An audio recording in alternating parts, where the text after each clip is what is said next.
All right, I have another YCS deck profile for you. I'm gonna give the floor to him. What's your name and what'd you do?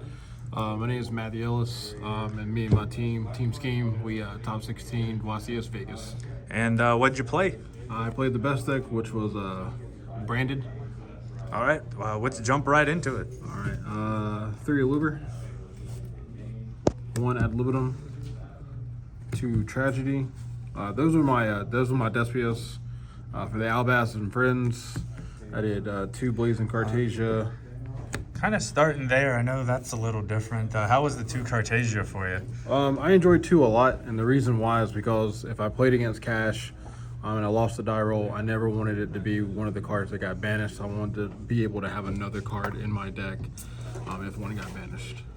And kind of on that same note, how about the 2 of the bird you were just showing 2 there? birds. So I think this is going to be the new statement. You just want to be able to banish it off a Bestial to go full combo if you open up the Bestial bird and fusion. That way you can go Rinworm plus off that, bounce anything, and add a Bestial back to your hand.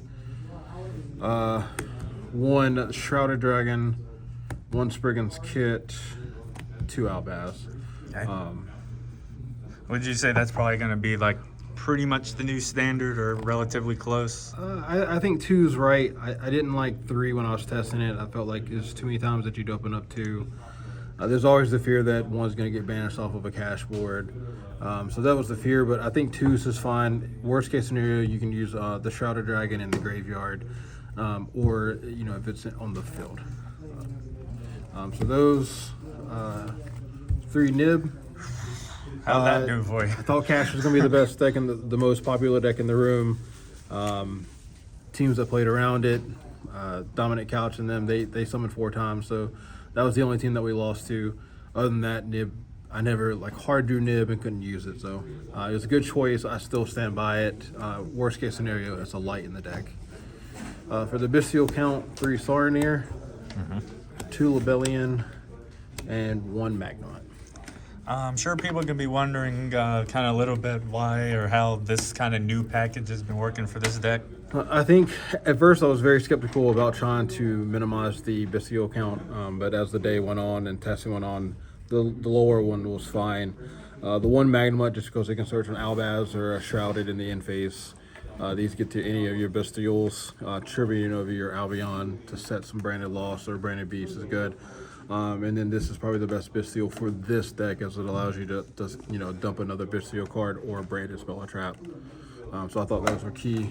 And then the MVP of my deck for sure this weekend was Neospatian Aqua Dolphin. Tell the people about this one. So Brandon only loses to 1 card, which is Ash. We knew that it was going to be in the room all day. So with my team, we discussed a way to get the play around it. And then adding 3 fusion deployments really helps. The reason why is because it gets away from having to just normal summon this, but having a fusion monster in your deck that lists Aqua Dolphin.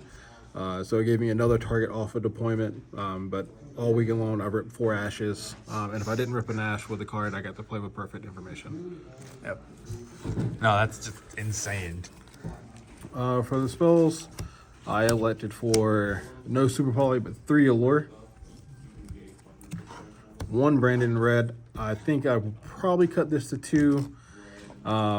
Branded Lost, MVP as well, Meltdown on Crack, Branded Regained, Branded in White, 3 Branded Opening, and then of course Branded Fusion. And how was Branded in White for you? I know been seeing some rumbles about it, but traditionally I know the deck didn't always play it. So just having another card to make Chimera off of, or Mirror Jade. Your traditional route to Mirror Jade is no longer there. But if you can Cartasia summon Grand Ganal dump. Garua will give you a draw, Branded in White. You're falling in your Garua. That will also give you Mirror Jade, and then if you have Regained up, Regain will put Fall in the bag. So it's just some more draw cards. Last spells, 2 Book of Eclipse. Cool. Again, self-explanatory on those. The best thing in the room today was just making things go face down. Cash, so they wouldn't lock out your boards in the draw phase. It baited Ash once, which was good for me as well. Traps, 1 branded banishment, branded retribution, and then branded beast. Cool. And what's the deck count? 45 in the main deck. Cool. So we'll go to side deck now. I was on 3 Lancia, Okay. 3 D barrier, 1 expulsion, my 3rd book of Eclipse there, Contact C, 3 Twin Twisters, and then my expulsion target was the Gimmick Puppet Nightmare. So I guess the 2 main things that people are going to want to know from this is first the one, how'd Contact C do for you? Contact C was insane. We thought that a lot of people, if they were playing branded, they were not playing Spren, the Iron Dash Dragon, so it just stops them out. Another thing is, if they cast here, they lock themselves into Exceeds. You give them this, then they don't do anything else with it. So it just cuts them down. And then, of course, the elephant in the room that everyone found out about that by the end of the tournament for sure was this. Explain this one. I've won a couple of regionals with an expulsion target with Ra's Disciple. This one was a better choice this event. Everyone was on book cards, Book of Moon, Book of Eclipse, Book of Lunar. So this one, it doesn't activate when it's summoned. So when you give it to them, it just happens. Even if they book it, they still can't special. A lot of times it played around evenlies, and then if you left 1 fusion up, expulsion attributing your fusion for a cost, got around using a Bestial to get out of that. So that's what that choice was, and a lot of times, games 3s, you just lock your opponent out of the entire game. It's a free win. It's an FTK. Yep. For my extra deck, 1 Quartus, 1 Libellion, 1 Garua, 2 Mirror Jades, Aquaneos, Let's go. Dragos Tapelia, an Alba Lenatus, 1 Masquerade, double Lindworm, double Albion, Chimera, and then a Grand Ganal.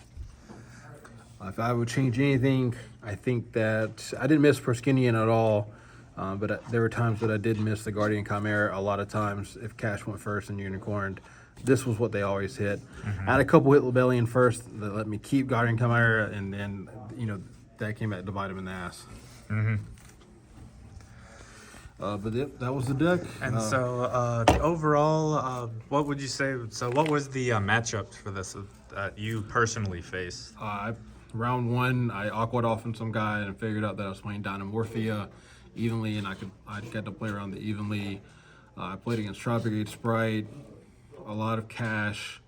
No Despia. I didn't have 1 single mirror match the entire day. A couple of Sprites, 1 Tribe Brigade Sprite, and the rest were Cash. Cool. And any kind of thing that surprised you or kind of stood out to you about this tournament?